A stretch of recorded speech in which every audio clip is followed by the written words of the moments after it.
August 2024 இது Nifty 50யோட 5 minutes chart. இன்னைக்கு வியாழக்கிழமை நிஃப்டி 50யோட எக்ஸ்பைரி டே அன்னைக்கு ட்ரேட் பண்ணும்போது ரொம்ப கவனமாக ட்ரேட் பண்ணணும். ஏன் அப்படின்னா இன்னைக்கு வாலட்டிலிட்டி ரொம்ப அதிகமாக இருக்கும் அண்ட் தீட்டா டிகேனால எண்ட் ஆஃப் த டே உங்களோட ப்ரீமியம் அமௌண்ட் கரைஞ்சி 0 ஆகிடும். அதனால எக்ஸ்பைரி டே அன்னைக்கு ட்ரேட் பண்ணும்போது உங்களோட அனாலிசிஸ் ரொம்ப பக்காவாக இருக்கணும். ட்ரேட் என்ட்ரி எடுக்கிற பாயிண்ட்டும் டார்கெட் பாயிண்ட்டும் ரொம்ப அக்யூரேட்டாக வச்சுக்கோங்க. அது மட்டும் இல்லை, ஸ்டாப் லாஸை ரொம்ப டைட் பண்ணி வச்சுக்கணும். இந்த ரூல்ஸ் எல்லாம் ஃபாலோ பண்ணோம் அப்படின்னா எக்ஸ்பைரி டே அன்னைக்கு கூட ஒரு நல்ல ட்ரேடு எடுக்கலாம்.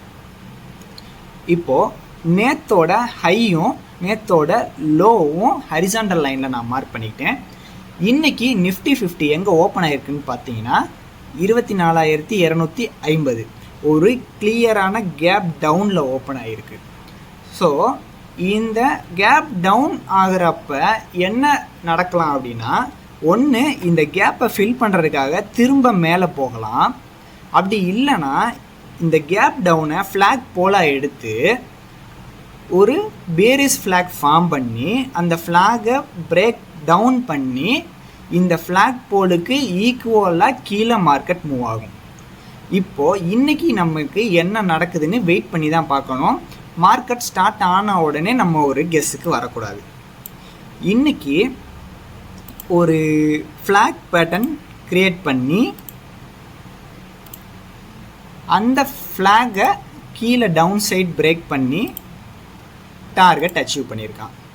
பார்த்தீங்கன்னா நல்லா தெரியும், இது ஒரு 100 பாயிண்ட்ஸ் இந்த டவுனு பேரிஸ் ஃப்ளாகாக ஃபார்ம் ஆகி இங்கே பிரேக் டவுன் கொடுத்து ஒரு ரீடெஸ்ட்டும் இந்த இடத்துல பாஸ் ஆகிருக்கான்.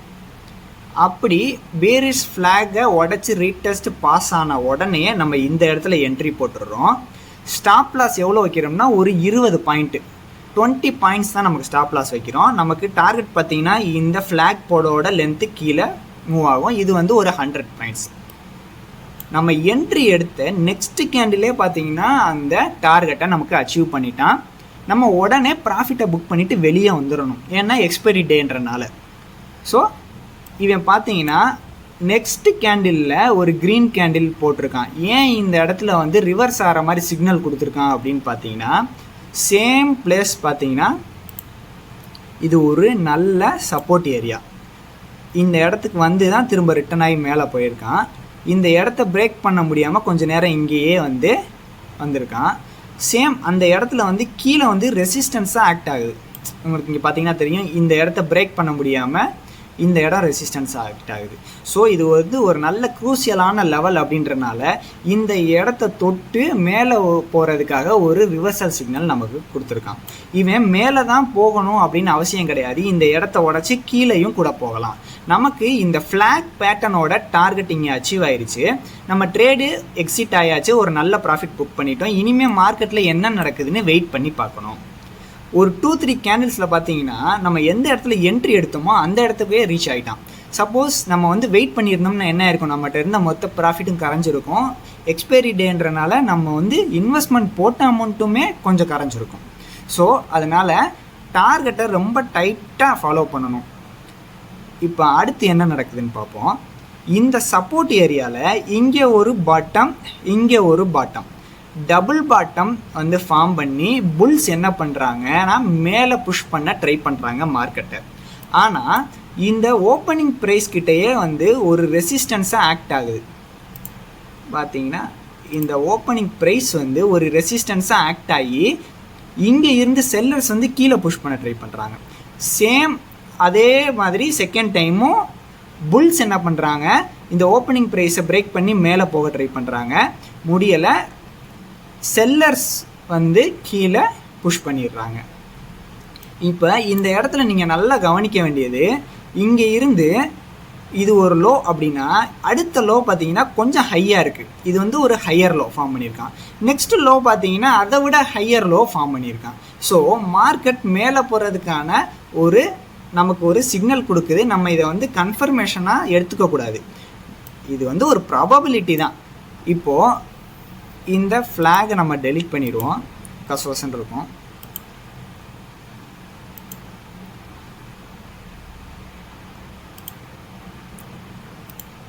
இந்த லைன்ஸ் எல்லாம் டெலீட் பண்ணிடுவோம். ஓப்பனிங் ப்ரைஸ் ஓகே,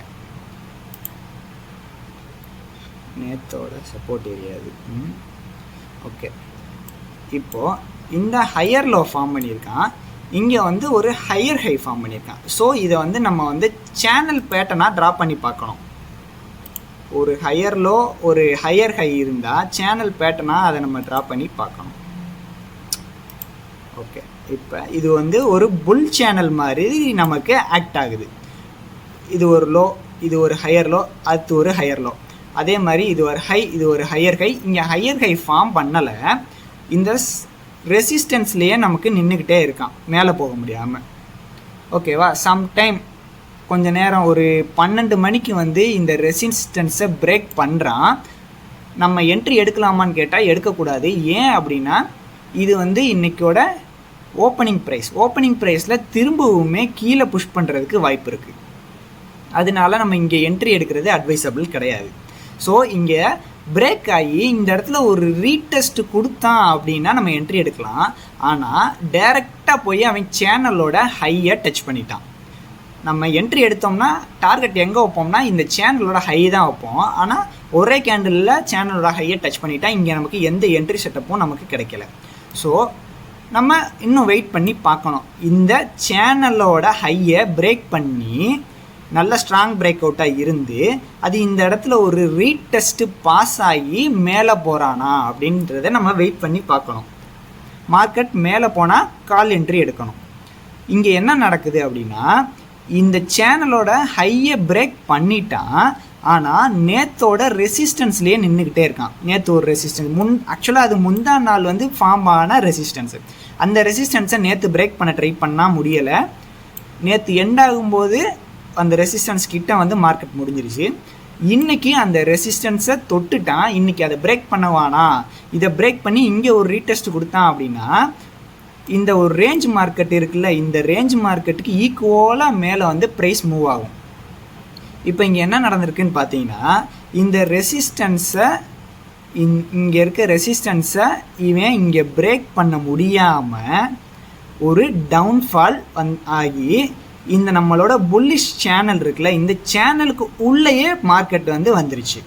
ஸோ இது வந்து கிளியராக நமக்கு என்ன ஐடென்டிஃபை பண்ணுது அப்படின்னா இந்த இடம் ஒரு ரெசிஸ்டன்ஸாக இருக்குது. ரெசிஸ்டன்ஸில் வந்து ஒரு புல் பேக் இருக்குது, நமக்கு வந்து விக் ரிஜெக்ஷன் இருக்குது, நல்லா பார்த்தீங்கன்னா தெரியும். அண்டு இந்த சேனலோட உள்ளக்கையே வந்துட்டான். இப்போது நம்ம வந்து டவுன் சைடு தான் என்ட்ரி எடுக்கிறதுக்கு நமக்கு அதிக வாய்ப்பு இருக்குது. நம்ம இந்த சேனலுக்கு உள்ளே வந்தனால இந்த இடத்துல ஒரு என்ட்ரி எடுத்துருவோம். டார்கெட் எங்கன்னு பார்த்தீங்கன்னா இந்த சேனலோட லோ, இதை தான் நம்ம டார்கெட்டாக வைப்போம். இப்போது டார்கெட் பாயிண்ட்டுன்னு பார்த்தீங்கன்னா 310 210, கிட்டத்தட்ட இது ஒரு 100 பாயிண்ட் வந்து நம்ம டார்கெட் வைக்கலாம். ஸ்டாப் லாஸ் வந்து அதே மாதிரி ஒரு 20 பாயிண்ட்ஸ் வந்து இங்கே வச்சுக்கலாம். சப்போஸ் நம்ம கெஸ் பண்ண சைடு போகலை, ஆப்போசிட் சைடு போயிட்டான் அப்படின்னா ஒரு 20 பாயிண்ட்ஸ் மட்டும் நமக்கு ஸ்டாப் லாஸாக இருக்கும். ஸோ இங்கே என்ட்ரி போட்டாச்சு. அதுக்கப்புறம் பார்த்தீங்கன்னா அக்ரெசிவாக செல்லர்ஸ் வந்து புஷ் பண்ணிட்டான். டக்குன்னு ஒரு 2-3 கேண்டில்ஸில் வந்து நம்மளோட டார்கெட் அச்சீவ் பண்ணிட்டான். இப்போது எக்ஸ்பைரி டேன்றனால நாங்கள் இங்கேயே எக்ஸிட் ஆகிடுவோம் ஒரு ப்ராஃபிட் புக்கிங்கோட.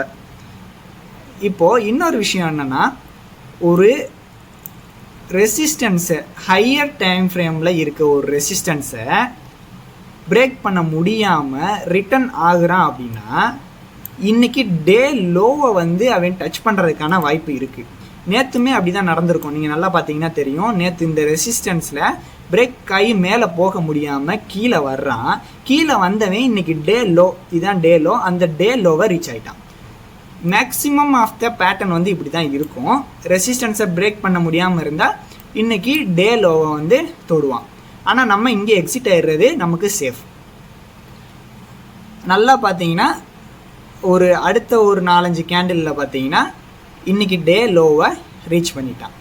இந்த டே லோவை ரீச் பண்ணதுக்கு அப்புறமா எந்த டைம்லனா ஒரு 1:30க்கு வந்து டே லோவை ரீச் பண்ணிட்டான். அதுக்கப்புறம் பார்த்தீங்கன்னா ஒரு சைட் வேஸாக போய் இன்றைக்கி மார்க்கெட் க்ளோஸ் ஆகிடுச்சு.